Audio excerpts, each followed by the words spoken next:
Not every famine is a call to relocate.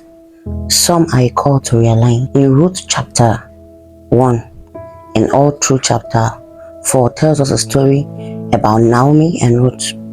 First, Naomi had a husband called Elimelech. When the famine came, Elimelech quickly moved his family out, his wife and 2 sons, out of Bethlehem. I can really tell you that he didn't ask God, he didn't seek the face of God, because God will not give you an answer that you will regret it tomorrow. So Elimelech, like every other concerned father, every other concerned husband, would quickly move this family out of Bethlehem. The place, Bethlehem is actually called the house of bread, but something went wrong. The Bible tells us that some judges took over and things became hard.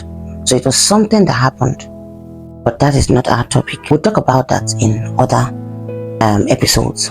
Yeah, Elimelech, being a good father, a good husband, moved his family out and straight to Moab, from what the Bible tells us. And when they got to Moab, first of all, Moab had a different God, different from the true God that Bethlehem serves. They moved to Moab, and I don't know how long, but after some time, Elimelech died. The 2 sons got married to Moabite women, and after a whole 10 years, they got married. The 2 sons died without having any child. I want to tell you today that there are some places you want to move to.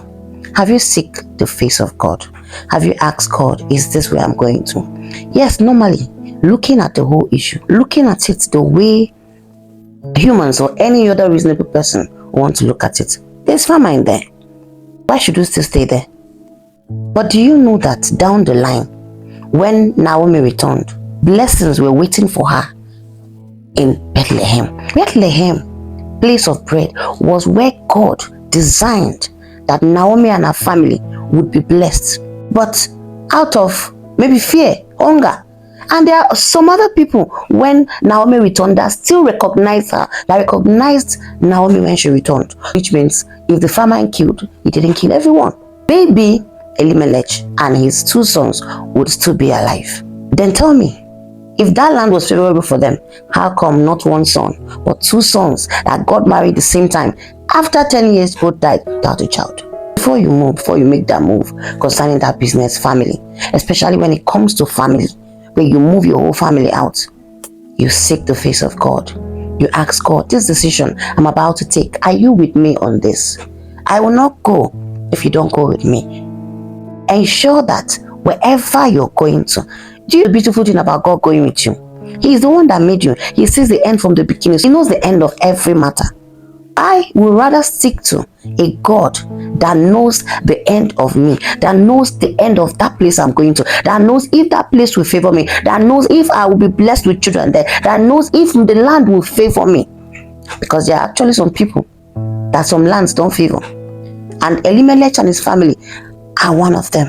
If after the 2 sons died and the land favored Naomi, she wouldn't have said she wants to go back. After that, she heard that God has blessed her people in Bethlehem, and she returned. I just want to tell you today, maybe you have found yourself in that situation where you don't know what to do again. Maybe you're confused, you don't know which way to go, but you know that where you are is not where you're supposed to be.